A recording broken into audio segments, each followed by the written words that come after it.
Aloha everyone, my name is Angelina Heikell, and today I'm going to be going over my senior capstone proposal presentation.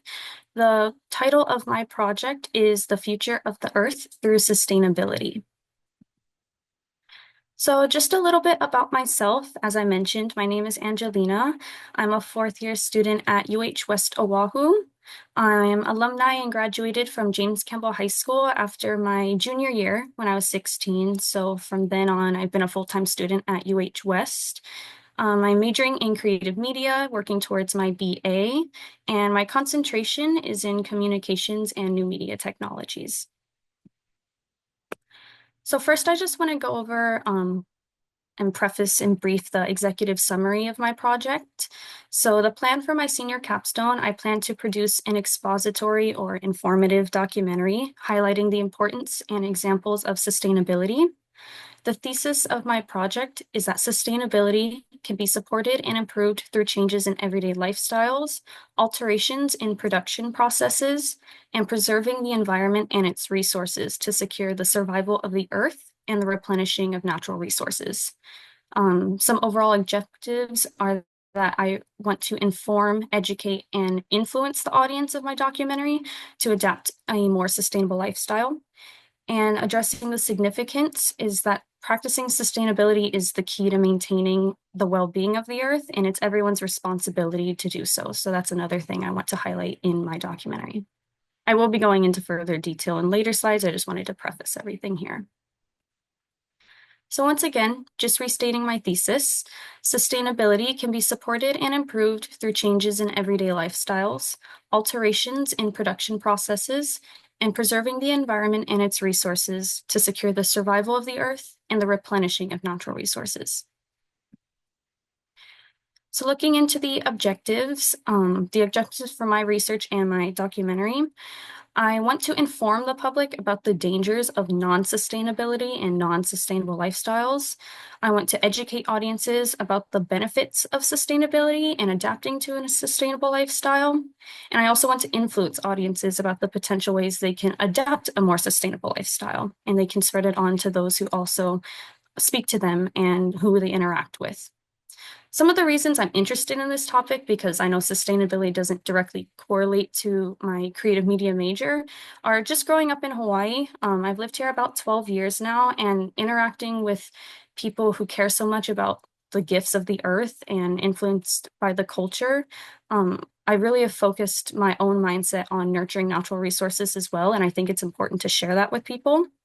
The state of the world is another thing that I've taken as a factor. Becoming an adult has really taught me that nothing is guaranteed and things are always subject to change. And I find it important to practice that and educate others on it so that we can utilize only what is needed and to preserve what can be used later so generations can use it to come. And another mindset I've had my entire life pretty much is just that we only get one earth, so I think we should take care of it and don't take anything for granted, only utilize what we need and to sustain what we have. So to further detail my senior capstone plans, as I mentioned, I do plan on producing an expository documentary at the end of the fall semester for my capstone project. The project's direction appropriates the research I conducted by displaying credible individuals in the field of sustainability, practicing and teaching sustainability methods that support the topics of my research. So now I'm going to go into the significance of my research and how it relates to my project. I'm going to be doing this by showing both negative and positive data. So I'm going to start off with some shocking, not so good data. So in just last year, in 2024, the worldwide population emitted more than 35 billion metric tons of carbon dioxide emissions into the atmosphere. So looking at the data here on the graph, starting in 1940, we're only at 5 billion metric tons.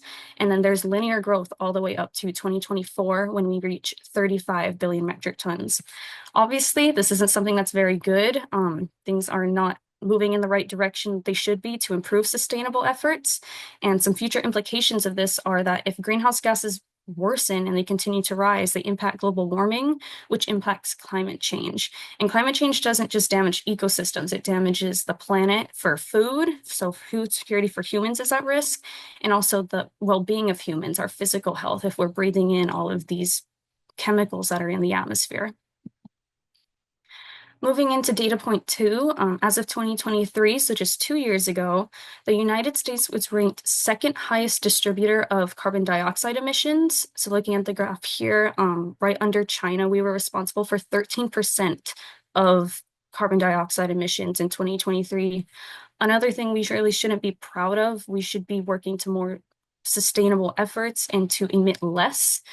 Future implications of not doing so are that the country isn't taking sustainable action seriously and they're not working towards permanent change. What is kind of disheartening to note about this is that many individuals just reside in the nation. They may not realize the harm they are causing to the environment by utilizing or over consuming certain resources, and they may not realize this until it is gone. So that's why I think it's important to teach about sustainable efforts that can be made now, and I plan on doing so in my documentary. To data point number three, the United States houses the world's largest landfill, stretching 2,200 acres in size as of just last year in 2024. So in the chart here, you can see it's the Apex Regional and Las Vegas landfill. Another thing isn't very sustainable, isn't making sustainable effort on behalf of the nation. And sustainability is the idea of managing and maintaining the Earth's resources and to prolong these resources, the life of the resources and the usage of the resources. But if these landfills continue to grow and they're uncontrolled, they release chemicals and the pollutants of the environment. They go through the land, but also the air that we breathe in, the water we drink, the water that we use to nourish the food that we eat. It's like a cycle that needs to be addressed. And so I plan on highlighting the importance of this. Landfills, they also bury the trash in the soil, and that allows the spread of pollutants and chemicals that contaminate the natural resources. And these are all needed in other means of life. So it's important to address. Now, I know some of the data was kind of negative, but I do want to also emphasize in my documentary and in my research that there are many other sustainable efforts already being made and that it's not too late. There are things we can do to address this issue. So looking at some productive data here on the left, we have on an individual scale that there are people prioritizing sustainable materials in their everyday lives.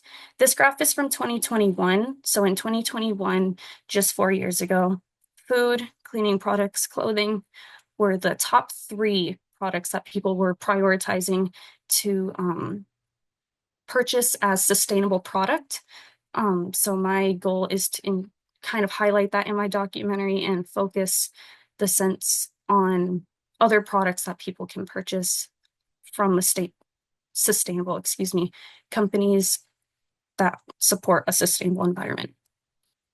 Looking here on the right, this is going to cover kind of a large company perspective of sustainability. So several companies are implementing sustainable efforts in their production and processing. This chart is from 2022. So just 3 years ago, there are companies that are implementing each one of these actions.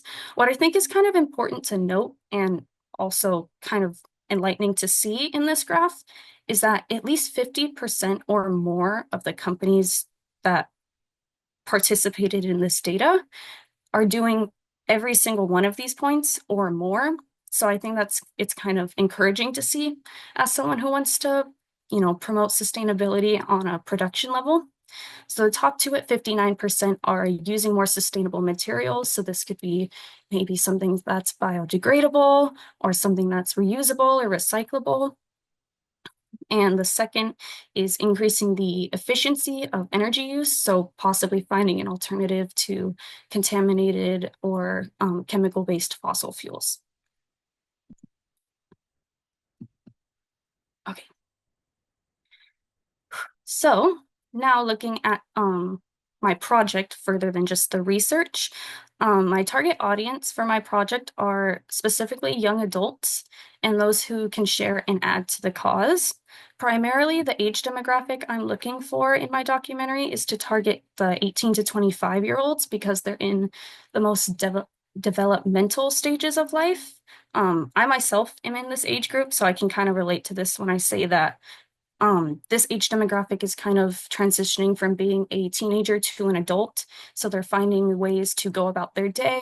They're implementing new items into their consumption and their purchases. They're finding what works best in their routine. So I think this demographic is the most important to target with this documentary because they can be influenced the easiest to make these changes for sustainability efforts probably quicker than older, age demographics that are more set in their ways, and it might be harder for them to transition to a more sustainable lifestyle. From a media perspective, 18 to 25 is also a very influential age group from media. So I think a documentary will really resonate with them more than another age demographic. Looking into the next point of the target audience, students as another target audience I really want to target with this documentary, just because obviously students are academically inclined, and I want this to be kind of a widespread and ongoing conversation. So students can add to the research, they can branch off on their own, add new ideas, and from there they interact with a lot of people, so they can talk to their peers, they can collaborate with their professors or maybe other groups or clubs, and everyone can kind of have a part of this open conversation to spread awareness and efforts on sustainability. The intellectual significance of sustainability is to make its practices more achievable and its ideas more satisfactory. And what I mean by that is people like us were constantly being told by individuals or companies or even politicians that sustainability is not worth our time, it's not worth our money, it won't pay off, it's too late. And these are ideas I don't want present in my documentary. I actually want to do the opposite.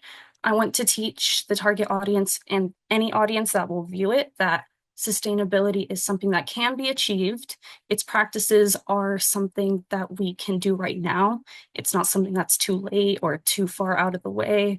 It's something that we can implement now, and it's something that's worth our efforts. And that's what I mean by the idea is more satisfactory, that good can come from sustainable efforts and good will come from sustainable efforts. So I want that to be very prevalent. And because of this, the proposed solution for my documentary is to educate those on how they can make efforts towards sustainability in their everyday lives. So going over the preparation and process of my project, I want to maximize the amount of time that I can use because my pre-production is my longest production term. So starting off, I'm going to utilize the summer, so starting in June through the first 4 weeks of the fall 2025 semester. I'm going to be traveling and researching, so really just getting up to date and current with the research, finalizing everything, all the data and subjects I want to pinpoint in my documentary, finalizing the interview list, so those that I will be interviewing in the documentary. I'm going to be specifying who I want in it and what sections they're going to be speaking in, scheduling interviews, script writing for my narration, storyboarding, shot listing, and creating a mood board for it as well. Moving in to weeks 5 through 9 of the fall 2025 semester is when I will be shooting the documentary and the interviews, as well as recording the sound and dialogue. And then in post between weeks 10 and 14 of the fall 2025 semester, I'll be editing the documentary, adding music and sound effects, color correcting and adding visual effects as or if needed, and then getting it ready for distribution to be shared as a capstone. It is my understanding that there are 16 weeks in the fall semester, so I plan to use the other 2 weeks as needed as I get closer to the deadlines, wherever I need more room. All right, so now I just want to show some examples of what you might be able to expect or visualize for my deliverable for my documentary. So in terms of concepts, I want to go over everyday sustainability options, such as reducing water consumption, lowering energy use, sustainable food production, such as aquaponics, at-home gardening, or possibly sustainable farming.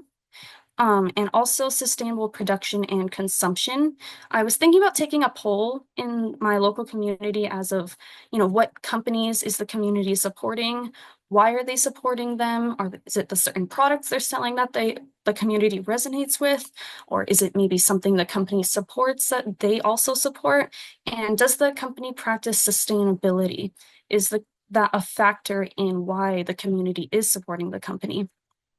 And then on the right side here, I just have some example photos so you can get more of a visual aid of the aesthetic or the look that I'm going for in my documentary. So I have some examples of like at-home gardening or aquaponics, and these are kind of the layout formats and shots that I plan to capture in my own documentary. In terms of my deliverable in interview style, I'm really leaning towards performing these interviews outside, just because I'm going to be filming these people talking about their contributions to sustaining the environment. And I think that it would just help create more of a match between the dialogue that they're speaking about and the environment that they're speaking about through visual, if you can see the environment behind them. So maybe in like a field or next to the section that they're describing, whether it's a garden or a farm, something along the lines of that. So these are also just some pictures of what you might expect to see. And then my final deliverable example is my nature visual or B-roll examples. So on the right here, I just have 3 royalty-free photos of like landscape or farms, open land that I just want to show. And with these types of B-roll shots, I really want to express to the audience like the beauty of the environment and the beauty of the planet, because I want them to be able to make that connection that I'm making these or they are making these sustainable efforts and sustainable actions to preserve this beauty, to keep this land healthy and sustainable for years to come. So I want to make that connection with them. And then on the left here, I actually have 2 B-roll nature examples from a documentary I've made in the past. I just wanted to kind of show an example that I am familiar with this format and I'm very comfortable doing it, and I plan on doing it again in this upcoming documentary. So you may recognize these shots on the left here. Just again, 2 B-roll visual shots of nature is something that you might expect to see in my upcoming documentary, because I do plan on utilizing this again. And with that being said, I just want to thank everyone who showed up today. That was very nice of you to come to my presentation, and I'd like to open up for any questions.